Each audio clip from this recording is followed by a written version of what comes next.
Dear students, ਅੰਤਰਰਾਸ਼ਟਰੀ ਰਾਜਨੀਤੀ ਵਿੱਚ 1945 ਤੋਂ 1990-91 ਤੱਕ ਦੇ ਸਮੇਂ ਨੂੰ ਦੋ ਧਰੂਵੀ ਵਿਵਸਥਾ ਦਾ ਸਮਾਂ ਕਿਹਾ ਜਾਂਦਾ ਹੈ। ਇਸ ਕੁਐਸਚਨ ਵਿੱਚ ਅਸੀਂ ਅਧਿਐਨ ਕਰਾਂਗੇ ਕਿ ਅੰਤਰਰਾਸ਼ਟਰੀ ਰਾਜਨੀਤੀ ਵਿੱਚ ਜੋ ਇਹ ਦੋ ਧਰੂਵੀ ਵਿਵਸਥਾ ਬਣੀ ਰਹੀ, ਇਹਦੇ ਕਿਹੜੇ ਅਲੱਗ-ਅਲੱਗ ਫੇਜ਼ ਸੀ ਅਤੇ ਦੋ ਧਰੂਵੀ ਵਿਵਸਥਾ ਦੀਆਂ ਕਿਹੜੀਆਂ-ਕਿਹੜੀਆਂ ਮੁੱਖ ਵਿਸ਼ੇਸ਼ਤਾਵਾਂ ਸਨ। ਜਿਹੜੀ ਇਹ ਦੋ ਧਰੂਵੀ ਵਿਵਸਥਾ ਬਣੀ ਵਿਸ਼ਵ ਦੇ ਵਿੱਚ, ਇਸ ਨੂੰ ਦੋ ਭਾਗਾਂ ਦੇ ਵਿੱਚ ਵੰਡਿਆ ਜਾ ਸਕਦਾ ਹੈ। ਪਹਿਲੇ ਦਹਾਕੇ ਨੂੰ ਮੰਨਿਆ ਜਾਂਦਾ ਹੈ ਕਠੋਰ ਦੋ ਧਰੂਵੀ ਵਿਵਸਥਾ ਦਾ ਯੁੱਗ, ਜਿਹੜਾ 1945 ਤੋਂ 1955 ਤੱਕ ਹੈ। ਇਸ ਸਮੇਂ ਦੌਰਾਨ ਜਿਹੜੀਆਂ ਵਿਸ਼ਵ ਦੀਆਂ ਪੁਰਾਣੀਆਂ ਸ਼ਕਤੀਆਂ ਸੀ, ਯੂਰਪੀਅਨ ਪਾਵਰਸ ਸੀ, ਉਹਨਾਂ ਦਾ ਪਤਨ ਹੋ ਗਿਆ ਸੀ। ਦੂਸਰੇ ਵਿਸ਼ਵ ਯੁੱਧ ਦੇ ਦੌਰਾਨ ਉਹਨਾਂ ਦਾ ਬਹੁਤ ਜ਼ਿਆਦਾ ਨੁਕਸਾਨ ਹੋਇਆ ਸੀ। ਇਸ ਤੋਂ ਬਿਨਾਂ ਉਹਨਾਂ ਦੇ ਜਿਹੜੀਆਂ ਇੰਪਾਇਰ ਸੀ, ਉਹਨਾਂ ਦੀਆਂ ਕਲੋਨੀਆਂ ਸੀ, ਉਹ ਖੁੱਸ ਗਈਆਂ ਸੀ ਦੂਸਰੇ ਵਿਸ਼ਵ ਯੁੱਧ ਤੋਂ ਬਾਅਦ। ਇਸ ਤੋਂ ਬਾਅਦ ਦੂਜੇ ਪਾਸੇ ਅਮਰੀਕਾ ਅਤੇ ਸੋਵੀਅਤ ਸੰਘ ਨੇ ਵਿਸ਼ਵ ਦੀਆਂ ਸਭ ਤੋਂ ਵੱਡੀਆਂ ਸ਼ਕਤੀਆਂ ਦੇ ਰੂਪ ਦੇ ਵਿੱਚ ਇਮਰਜ ਹੋਣਾ ਸ਼ੁਰੂ ਕਰ ਦਿੱਤਾ ਸੀ, ਆਪਣੇ ਆਪ ਨੂੰ ਸਿੱਧ ਕਰ ਦਿੱਤਾ ਸੀ ਕਿ ਉਹ ਵਿਸ਼ਵ ਦੀਆਂ ਸਭ ਤੋਂ ਵੱਡੀਆਂ ਸ਼ਕਤੀਆਂ ਹਨ। ਇਹਨਾਂ ਦੋਹਾਂ ਮਹਾਸ਼ਕਤੀਆਂ ਨੇ ਪੂਰੇ ਵਿਸ਼ਵ ਨੂੰ ਆਪਣੇ ਆਲੇ ਦੁਆਲੇ ਇਕੱਠਾ ਕਰਨਾ ਸ਼ੁਰੂ ਕਰ ਦਿੱਤਾ। ਜਿਹੜੇ ਹੋਰ ਰਾਜ ਨੇ ਉਹ ਆਪਣੀ ਆਰਥਿਕ ਜ਼ਰੂਰਤਾਂ ਦੀ ਪੂਰਤੀ ਲਈ, ਆਪਣੀ ਰੱਖਿਆ ਦੀਆਂ ਜ਼ਰੂਰਤਾਂ ਦੀ ਪੂਰਤੀ ਲਈ ਇਹਨਾਂ ਦੋਹੇ ਵੱਡੀਆਂ ਸ਼ਕਤੀਆਂ ਦੇ ਉੱਪਰ, ਭਾਵ ਸੋਵੀਅਤ ਸੰਘ ਅਤੇ USA ਦੇ ਉੱਪਰ ਨਿਰਭਰ ਹੋਣੇ ਸ਼ੁਰੂ ਹੋ ਗਏ। ਤੇ ਬਦਲੇ ਦੇ ਵਿੱਚ ਇਹ ਦੋ ਮਹਾਸ਼ਕਤੀਆਂ ਨੇ ਜਿਹੜੀਆਂ, ਇਹਨਾਂ ਨੇ ਆਪੋ ਆਪਣੇ ਗੁੱਟ ਦੇ ਮੈਂਬਰ ਰਾਜਾਂ ਦੀਆਂ ਪਾਲਿਸੀਜ਼ ਨੂੰ, ਵਿਸ਼ੇਸ਼ ਕਰਕੇ ਫੋਰਨ ਪਾਲਿਸੀਜ਼ ਨੂੰ ਆਪਣੇ ਅਨੁਸਾਰ ਰੂਪ ਦੇਣਾ ਸ਼ੁਰੂ ਕਰ ਦਿੱਤਾ। ਕੋਈ ਵੀ ਰਾਜ ਆਪਣੇ ਗੁੱਟ ਦੇ ਵਿਰੁੱਧ ਜਾਣ ਜਾਂ ਗੁੱਟ ਤੋਂ ਬਾਹਰ ਜਾਣ ਦਾ ਰਿਸਕ ਨਹੀਂ ਲੈਣਾ ਚਾਹੁੰਦਾ ਸੀ, ਕਿਉਂਕਿ ਕਿਸੇ ਵੀ ਰਾਜ ਨੂੰ ਇਹ ਨਹੀਂ ਸੀ ਲੱਗਦਾ ਕਿ ਅਸੀਂ ਆਪਣੇ ਤੌਰ ਤੇ ਆਪਣੀ ਸੁਰੱਖਿਆ ਆਪ ਕਰ ਸਕਦੇ ਹਾਂ। ਜਿਹੜੇ ਪੱਛਮੀ ਰਾਜ ਨੇ ਉਹ ਡਰਦੇ ਸੀ ਕਿ ਸਾਡੇ ਰਾਜ ਦੇ ਵਿੱਚ ਕਿਤੇ ਸਾਮਵਾਦ ਨਾ ਫੈਲਾ ਦੇਵੇ ਸੋਵੀਅਤ ਸੰਘ, ਅਤੇ ਜਿਹੜੇ ਸੋਵੀਅਤ ਰਾਜ ਦੇ ਗਰੁੱਪ ਦੇ ਮੈਂਬਰ ਸੀ ਉਹਨਾਂ ਨੂੰ ਸੋਵੀਅਤ ਸੰਘ ਆਪਣੇ ਪ੍ਰਭਾਵ ਤੋਂ ਬਾਹਰ ਨਹੀਂ ਜਾਣ ਦਿੰਦਾ ਸੀ। ਇੱਕ ਤਰ੍ਹਾਂ ਨਾਲ ਪੂਰੇ ਵਿਸ਼ਵ ਦੀ ਪੋਲਿਟਿਕਸ ਨੂੰ ਇਹ ਦੋਵੇਂ ਮਹਾਸ਼ਕਤੀਆਂ ਹੀ ਚਲਾ ਰਹੀਆਂ ਸਨ, USA ਅਤੇ USSR। ਇਸ ਲਈ ਜਿਹੜਾ ਇਹ ਪਹਿਲਾ ਦਹਾਕਾ ਹੈ 1945 ਤੋਂ 1955 ਤੱਕ ਦਾ ਦਹਾਕਾ, ਇਸ ਸਮੇਂ ਨੂੰ ਵਿਸ਼ਵ ਪੋਲਿਟਿਕਸ ਦੇ ਵਿੱਚ ਦੋ ਧਰੂਵੀ ਵਿਵਸਥਾ ਦਾ ਯੁੱਗ ਅਤੇ ਉਹ ਵੀ ਕਠੋਰ ਦੋ ਧਰੂਵੀ ਵਿਵਸਥਾ ਦਾ ਯੁੱਗ, ਪੀਰੀਅਡ ਆਫ ਟਾਈਟ ਬਾਈਪੋਲੈਰਿਟੀ ਕਿਹਾ ਜਾਂਦਾ ਹੈ। ਇਸ ਤੋਂ ਬਾਅਦ ਸਮਾਂ ਸ਼ੁਰੂ ਹੋਇਆ ਲਚਕੀਲੀ ਦੋ ਧਰੂਵੀ ਵਿਵਸਥਾ ਦਾ ਸਮਾਂ, ਜਿਹੜਾ 1955 ਤੋਂ 1990 ਤੱਕ ਮੰਨਿਆ ਜਾ ਸਕਦਾ ਹੈ। ਇਸ ਸਮੇਂ ਦੌਰਾਨ ਵੀ ਸ਼ਕਤੀ ਦੇ ਧਰੁਵ, ਪਾਵਰ ਸੈਂਟਰ ਤਾਂ ਉਹੀ ਦੋ ਦੇਸ਼ ਬਣੇ ਰਹੇ, ਸੋਵੀਅਤ ਸੰਘ ਅਤੇ USA। ਇਹਨਾਂ ਦਾ ਆਪੋ ਆਪਣੇ ਗੁੱਟ ਦੇ ਮੈਂਬਰਾਂ ਤੇ ਪਰ ਉਹ ਕੰਟਰੋਲ ਨਹੀਂ ਰਿਹਾ ਜਿਹੜਾ ਪਹਿਲੇ ਦਹਾਕੇ ਦੌਰਾਨ ਸੀ।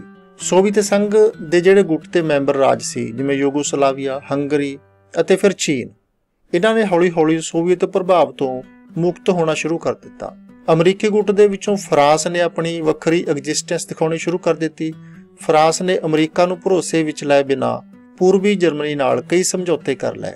ਪੂਰਬੀ ਜਰਮਨੀ ਦੇ ਵਿੱਚ ਕਿਉਂਕਿ ਪੂਰੀ ਤਰ੍ਹਾਂ ਨਾਲ ਸੋਵੀਅਤ ਸੰਘ ਦਾ ਪ੍ਰਭਾਵ ਸੀ, ਇਸ ਲਈ ਸੋਵੀਅਤ ਸੰਘ ਦੇ ਪ੍ਰਭਾਵ ਵਾਲੇ ਜਾਂ ਸੋਵੀਅਤ ਸੰਘ ਦੇ ਕਿਸੇ ਖਾਸ ਮਿੱਤਰ ਰਾਜ ਨਾਲ ਸਮਝੌਤੇ ਕਰਨਾ ਫਰਾਂਸ ਦਾ, ਉਹ ਇੱਕ ਤਰ੍ਹਾਂ ਨਾਲ ਜਿਹੜਾ ਅਮਰੀਕਨ ਬਲਾਕ ਸੀ ਉਸ ਦੇ ਵਿੱਚ ਤਰੇੜ ਪੈਣ ਦੇ ਬਰਾਬਰ ਸੀ।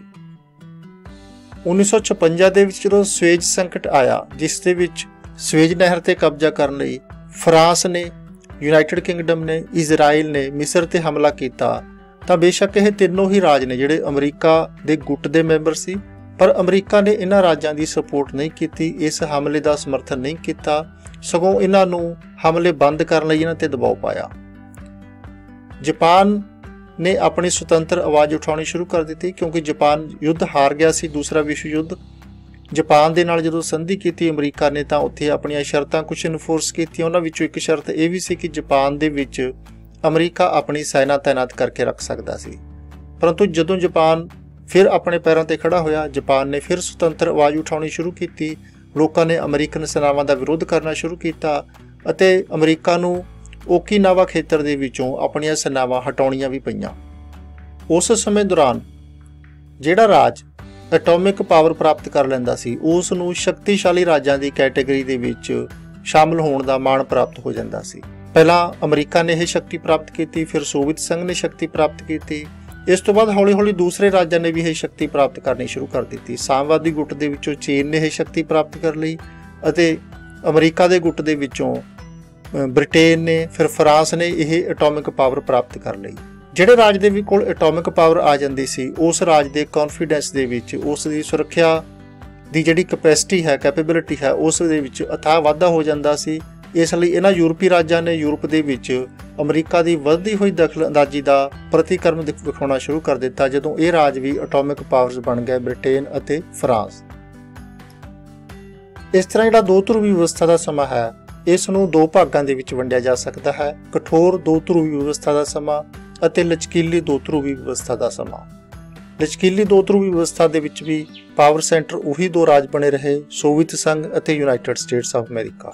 ਯੂਰਪੀ ਰਾਜਾਂ ਨੇ ਜਿਉਂ-ਜਿਉਂ ਦੂਸਰੇ ਵਿਸ਼ਵ ਯੁੱਧ ਦੇ ਪਰਛਾਵੇਂ ਚੋਂ ਬਾਹਰ ਨਿਕਲਣਾ ਸ਼ੁਰੂ ਕੀਤਾ, ਉਹਨਾਂ ਦੀਆਂ ਇਕਨੋਮੀਜ਼ ਆਪਣੇ ਪੈਰਾਂ ਤੇ ਖੜੀਆਂ ਹੋਣੀਆਂ ਸ਼ੁਰੂ ਹੋਈਆਂ। ਉਹਨਾਂ ਦੇ ਵਿੱਚੋਂ ਕੁਝ ਰਾਜਾਂ ਨੇ ਐਟੋਮਿਕ ਪਾਵਰ ਪ੍ਰਾਪਤ ਕੀਤੀ ਤਾਂ ਹੌਲੀ-ਹੌਲੀ ਉਹਨਾਂ ਨੇ ਕਿਸੇ ਵੀ ਬਾਹਰੀ ਸ਼ਕਤੀ ਦੇ ਹਰ ਫੈਸਲੇ ਤੇ ਮੁਹਰ ਲਾਉਣੀ ਵੀ ਛੱਡ ਦਿੱਤੀ। ਪਰੰਤੂ ਇਸ ਸਾਰੇ ਸਮੇਂ ਦੇ ਦੌਰਾਨ ਦੋਹਾਂ ਹੀ ਮਹਾਸ਼ਕਤੀਆਂ ਤੋਂ ਬਿਨਾਂ, ਸੋਵੀਅਤ ਸੰਘ ਅਤੇ USA ਤੋਂ ਬਿਨਾਂ, ਕੋਈ ਹੋਰ ਰਾਜ ਸਰਬਪੱਖੀ ਖੇਤਰਾਂ ਦੇ ਵਿੱਚ, ਸਾਰੇ ਖੇਤਰਾਂ ਦੇ ਵਿੱਚ ਇੰਨੀ ਜ਼ਿਆਦਾ ਉੱਨਤੀ ਨਹੀਂ ਕਰ ਸਕਿਆ, ਇੰਨਾ ਜ਼ਿਆਦਾ ਵਿਕਾਸ ਨਹੀਂ ਕਰ ਸਕਿਆ ਕੋਈ ਕਿ ਇਹਨਾਂ ਦੋਹਾਂ ਮਹਾਸ਼ਕਤੀਆਂ ਨੂੰ ਟੱਕਰ ਦੇ ਸਕੇ, ਚੈਲੰਜ ਕਰ ਸਕੇ ਜਾਂ ਉਸ ਰਾਜ ਨੂੰ ਤੀਜੀ ਮਹਾਸ਼ਕਤੀ ਗਿਣਿਆ ਜਾ ਸਕੇ। ਇਸ ਤਰ੍ਹਾਂ ਇਹ ਜਿਹੜਾ ਦੋ ਧਰੂਵੀ ਵਿਵਸਥਾ ਦਾ ਸਮਾਂ ਹੈ ਇਹ 1945 ਤੋਂ ਲੈ ਕੇ 1990 ਤੱਕ ਚੱਲਦਾ ਰਿਹਾ, ਜਦੋਂ ਵਿਸ਼ਵ ਦੇ ਵਿੱਚ ਸ਼ਕਤੀ ਦੇ ਧਰੁਵ ਪਾਵਰ ਸੈਂਟਰ ਦੋ ਰਾਜ, ਦੋ ਮਹਾਸ਼ਕਤੀਆਂ ਬਣੇ ਰਹੇ।